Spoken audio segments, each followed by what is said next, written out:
Humanity is endowed with the capacity to plan and create reflecting God's own nature.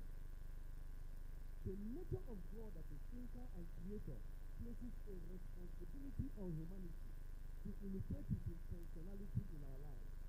That is why in Colossians chapter 3 verse 23 he says, whatever you do, work at it with all your heart as working for the Lord, not for human masters.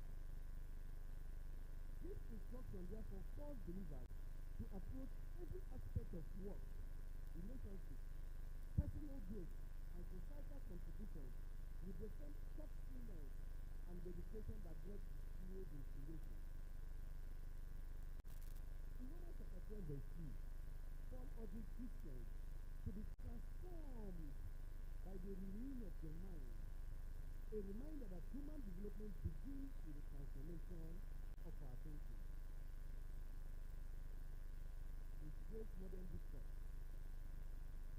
societal development is often framed in secular terms as economic growth, technological innovation, or social infrastructure. However, when viewed through the lens or prism of the scripture, societal progress takes a spiritual dimension. Just as God's creation was designed to flourish in harmony and order, human societies are meant to be spaces where justice, peace, and righteousness prevail.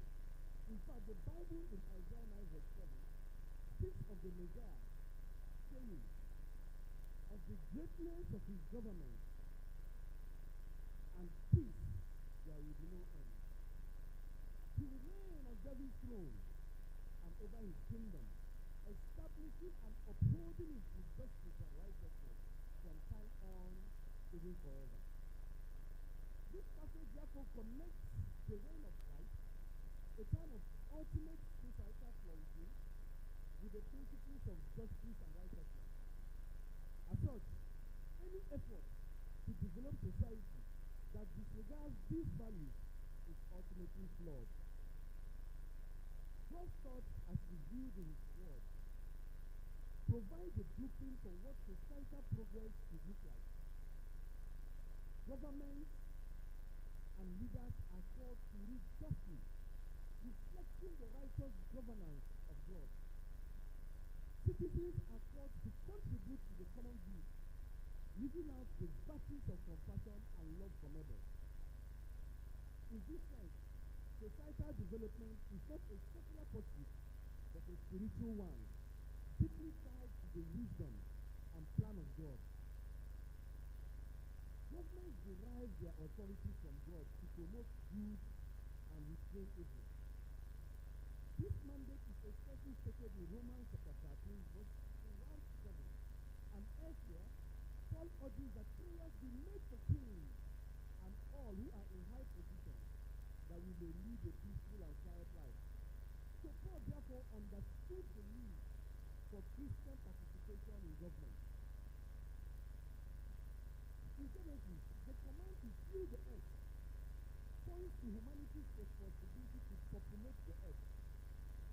And the command to subdue it does not imply exploitation or domination for selfish purposes, but rather a form of leadership that aligns with God's righteousness and justice.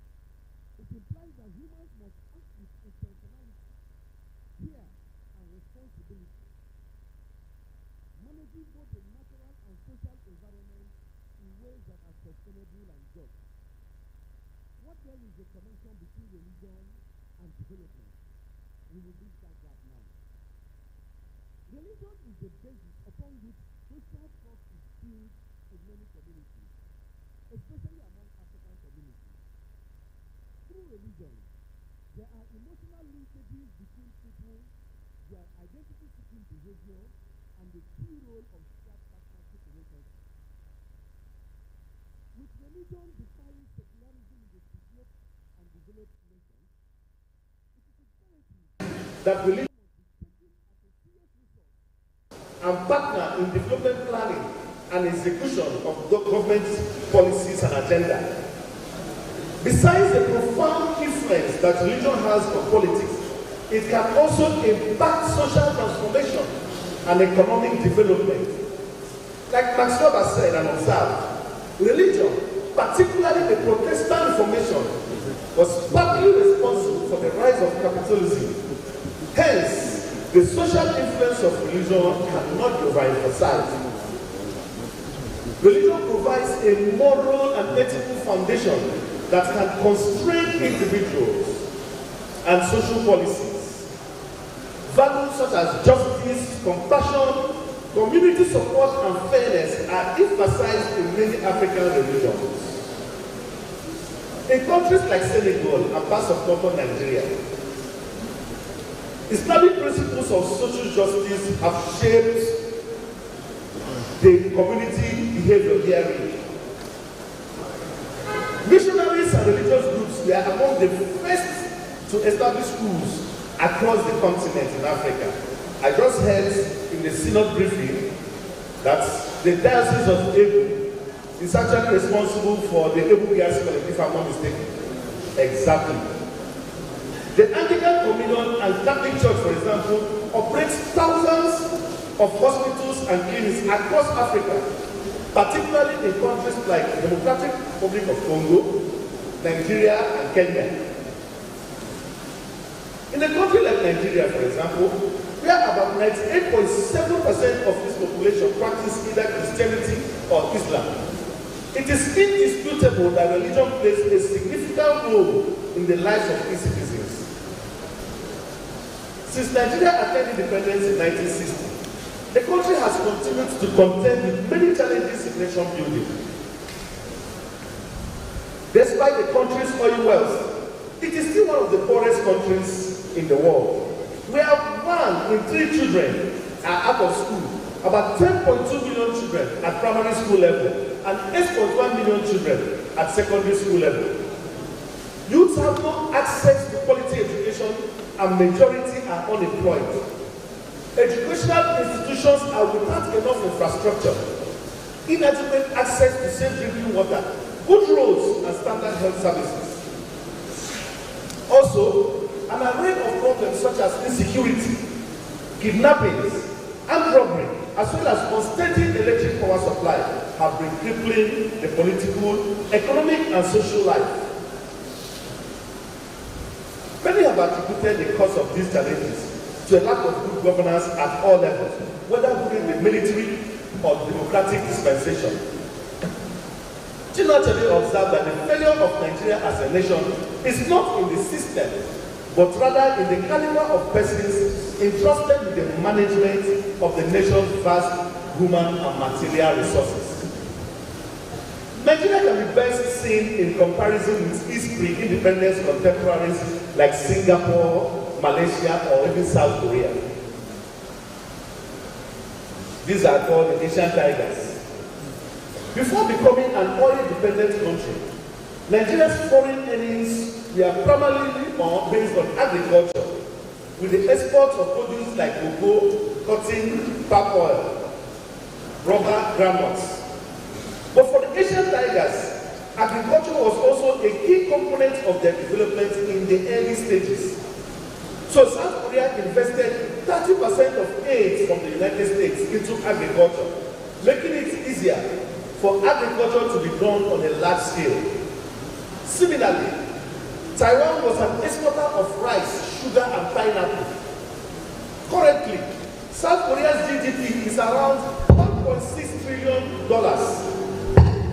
making it the 12th largest economy in the world. In comparison, Nigeria's GDP is approximately 397.3 billion, ranking it number 32nd. This means that South Korea's economy is indeed 4 times larger than Nigeria's. The economic trajectories of Singapore and Nigeria are also strikingly different due to factors such as leadership, governance, economic policies, and resource management. While Singapore has transformed from a developing nation into a global economic powerhouse, Nigeria has faced several challenges in achieving similar sustained growth despite its vast natural resources. The leadership of Singapore prioritized education, industrialization, and infrastructural development. The government created business-friendly policies to attract foreign direct investment, becoming a major player in manufacturing, shipping, and financial services. We can talk about the other Asian tigers. You know the story. Let us bring it home. The southeast geopolitical zone of Nigeria has actually become the worst region since the independence of Nigeria. The region sadly has been bedeviled over time by governments so corrupt that funds meant to develop the region have had little or no impact in the region. The developmental efforts in the zone have been so ineffective that the whole zone is in shambles. In addition to being led by a set of elites that are ready to sacrifice the people of the region for their own personal ambitions. Let us take Imo State, for example, since we are in Imo State. Imo State, which is centrally located in the heart of the southeast, is characterized by high unemployment, youth unemployment, failing infrastructure, and security crisis. The crisis of insecurity is a product of several years of monumental neglect and deprivation suffered by the people of the state. This has resulted in widespread poverty, excruciating hardship, complete lack of basic socio-economic infrastructure, dislocated societal values and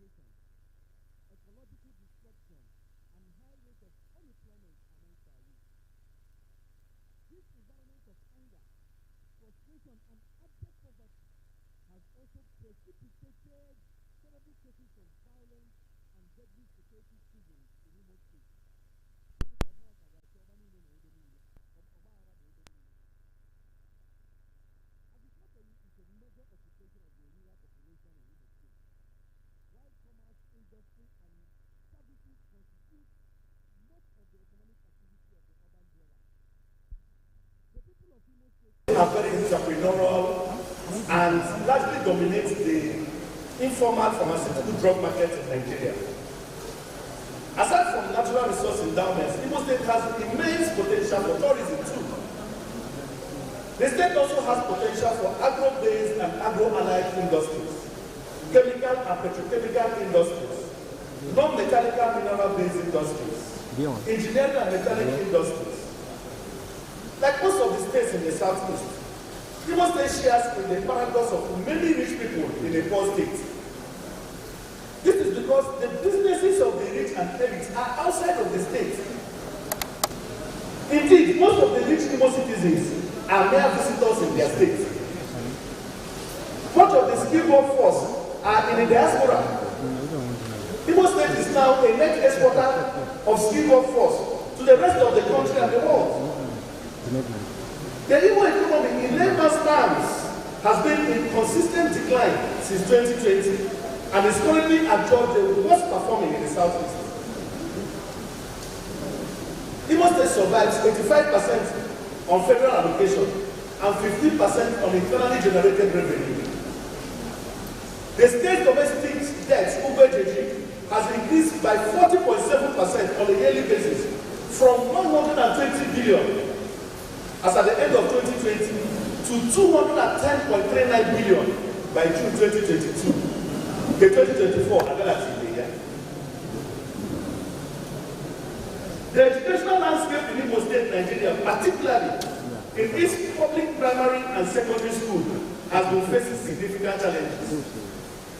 When compared with past decades, the overall quality of education in Imo State has shown a negative trend.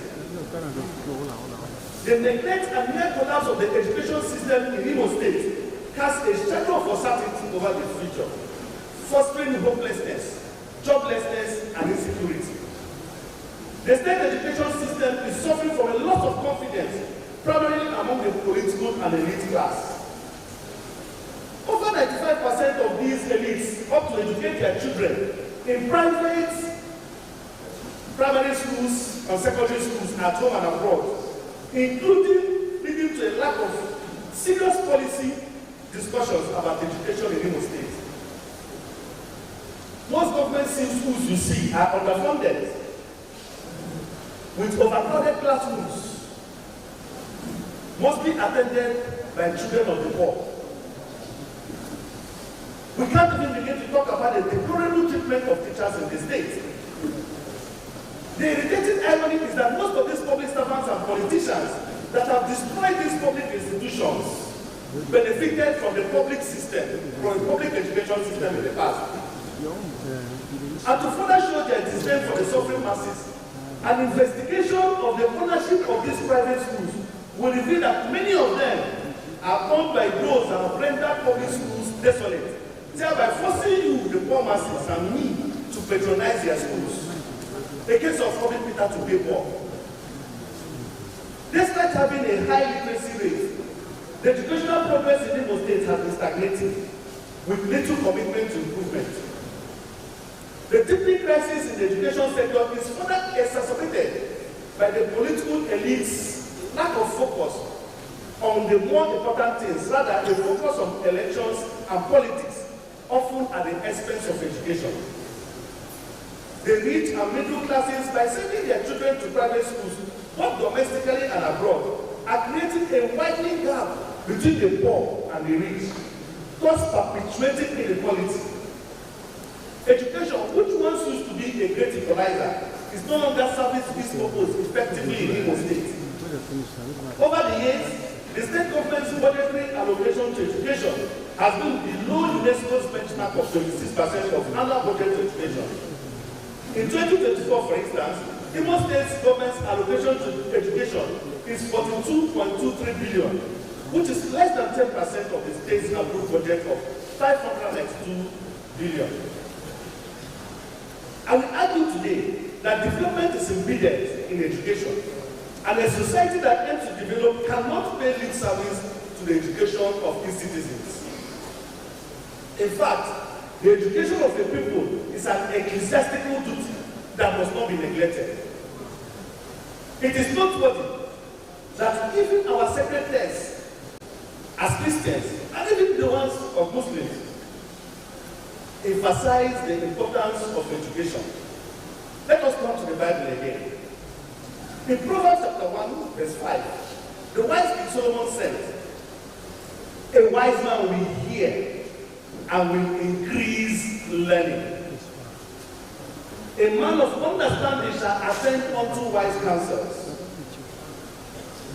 In Proverbs 9, verse 9, he further says, "Give instruction to a wise man, and he will get the wiser. Teach." Keyword, teach a just man, and he will increase that education. And in Colossians, 2 Timothy chapter 3, verse 16, the Bible itself tells us clearly that even the Bible is a tool of education. When it says, all scriptures, it is inspired of God and beneficial for teaching. All scriptures is inspired of God and beneficial to read 3 times. Ikra, Ikra, Ikra, which means read, read, read. Read in the name of your Lord, who created man from a clot of congealed blood. Read, and your Lord is most generous, who taught by the pen to education. Shall we also look at the health sector? The same old story. So several discussions have been dominated by arguments in favor and against with regards to the role of the church in state affairs. The discourse has been of interest to make me involved in politics here and there. I argue that the church has always been immersed in politics from time immemorial, from the Roman Empire to the medieval era and to the present day. In fact, in the New Testament, the word ecclesia, which is used to refer to the church, actually means a political assembly, a political association, or a gathering in ancient Greek. So the separation of the church and the state, or the separation of secular and religious power, has not always been this clear-cut. The Holy Book itself is full of this intersection between the church, power struggles, and secular politics. So the church in Nigeria has played many roles in positively affecting the culture, socio-economic and socio-political and educational life of the people. The church has the responsibility of saying no to bad government whenever a government policy becomes bad. Though government has been responsible for introducing some policies that are weakening the economy, the church must speak out when such policies are passed.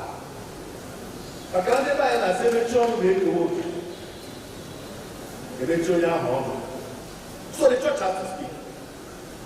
It must ensure that such policies are reversed and replaced with better ones. It is also the responsibility of the church to educate the congregation on civil matters. It is expressly stated in Matthew 22, verse 21. There are church members here who either do not know their civil responsibilities or do not take it very seriously. The church has a role to play in ensuring that Christians and the society generally live up to their civic obligations. It should encourage and insist that everyone that is of voting age should have a voter card. People into political offices. The church to a large degree should ensure that the state also fulfills its rightful task. The church has a role in helping the state to fulfill God's expectations by reminding all of those expectations. Many of today's national leaders and political leaders belong to either a church or a mosque, and some of them even claim to be pastors. So sometimes sermons should be targeted at these people to consider the general good instead of their selfish interest. When this is done, this could prick their consciences and trigger them into doing what is right. These revolutionary sermons, I call them, should be across every denomination, making it irrelevant if the political class or the political actor chooses to leave one church and go to another. For development to be sustained and meaningful, it must be anchored on godly leadership. Leaders who align their actions with God's mandate of justice, righteousness, and service to humanity. In societies where the righteous lead, what does the Bible say? Proverbs chapter 29, verse 2. It says, when the righteous thrive, the people rejoice. When the wicked rule, the people groan. This kind of leadership fosters environments where creativity, innovation, and human potential can be fully realized. To fulfill the divine mandate of righteous development, the church must begin by raising a new generation of leaders who reflect the character of Christ. These leaders, like Christ himself, must embody humility, putting the needs of others before their own. They must lead with integrity, standing for truth even when it is costly. Development is not just about increase in physical capital. It requires changes both in ways of thinking and in the social, political, cultural, and economic situations of society. The development of Imo State, for example, requires incorporating the principles of integrity, stewardship, justice, and compassion into policy making and governance. By prioritizing ethical leadership, responsible resource management, social justice, and human capital, Imo State can overcome the economic challenges and embark on a path of sustainable growth. Positive thinking encourages long-term planning, innovation, peace, and accountability. The state government is encouraged to create policies that support innovation, entrepreneurship, and small businesses. This could involve setting up innovation hubs, providing small business loans, and reducing bureaucratic red tape that stifles new businesses. A major hindrance to development in Imo State is lack of accountability and weak enforcement of the rule of law. Strengthening institutions like the judiciary, anti-corruption agencies, and law enforcement will ensure that development projects are not delayed by corruption.